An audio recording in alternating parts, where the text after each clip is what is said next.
श्री स्वामी समर्थ भक्तांनो, आजचा हा व्हिडिओ केवळ ऐकण्यासाठी नाही. हा व्हिडिओ आहे भीतीचा अंधकार कायमचा संपवण्यासाठी. अनेक भक्त मनात भीती घेऊन विचारतात, स्वामी, कोणीतरी आमच्यावर वाईट केलंय का? करणी झाली असेल तर? नजर लागली असेल तर? स्वामी, अचानक सगळं उलटं का घडतंय? स्वामी, घरात शांतता का राहत नाही? तांत्रिक प्रयोगांचा परिणाम होत असेल का? भक्तांनो, हा प्रश्न विचारतानाच तुम्ही स्वतःला कमकुवत ठरवत आहात. स्वामी कोण आहेत हे आधी समजून घ्या.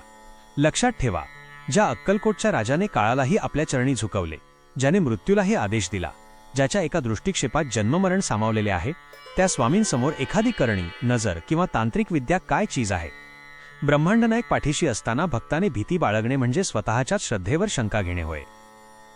पिढीचा बदल 1920 पर्यंत जुनी पिढी अशा अघोरी विद्यांचा वापर जास्त करत असे. पण आता जग बदलले आहे. नवीन पिढीच्या धावत्या आयुष्यात कोणाकडे या गोष्टींसाठी वेळ नाही. मग तरीही आपल्याला भीती का वाटते? वादाचे मूळ खेडेगावात आजही जमिनीचे किंवा वहिवाट जागांचे बांधारे यावरून वाद झाले की रागाच्या भरात लोक अघोरी गोष्टींचा वापर करतात. याचा त्रास शहरात राहणाऱ्या नातेवाईकांनाही मानसिकरित्या होत असतो. पण स्वामींचे नाव जिथे आहे तिथे या गोष्टींचा प्रभाव शून्य होतो. शत्रू कोण? जवळचे की लांबचे? वाईट करणारे अनेकदा आपल्या जवळचेच असतात. हे एक कडवे सत्य आहे. आपल्याला वाटते की कोणीतरी बाहेरचा माणूस येऊन करणी करेल, पण अनेकदा वाईट चिंतणारे आपल्या जवळचेच असतात. ज्यांना तुमची प्रगती सहन होत नाही, जे तुमच्या सुखात दुःखी होतात, असे लोकच मनातून विष कालवत असतात.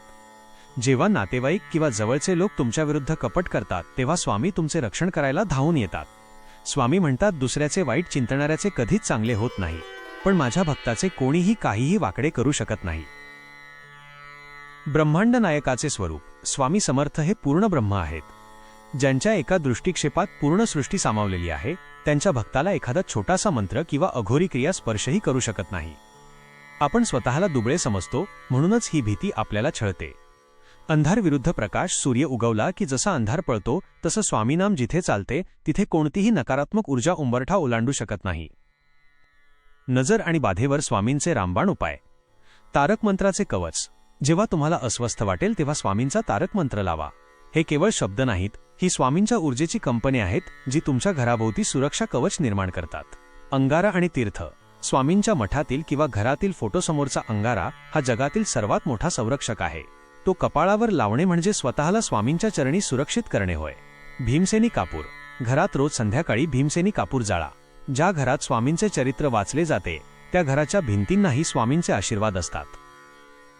समर्पण भाव. स्वामींना पूर्ण शरण जा. त्यांना सांगा, स्वामी, माझे जे काही आहे ते तुमचे आहे. आता माझे रक्षण करणे ही तुमची जबाबदारी आहे. एकदा तुम्ही हा भार त्यांच्यावर टाकला की तुम्ही निर्भय होता. कर्माचा विजय लक्षात ठेवा. तुमचे नशीब तांत्रिक नाही तर स्वामी लिहितात. त्यामुळे भीती सोडा आणि भक्ती धरा. भक्तांनो, भीती हीच खरी बाधा आहे. तुमच्या पाठीशी अक्कलकोटचा राजा उभा आहे. जोपर्यंत स्वामींचे आशीर्वाद आहेत, तोपर्यंत जगातील कोणतीही काळी जादू तुमचे काहीही करू शकणार नाही.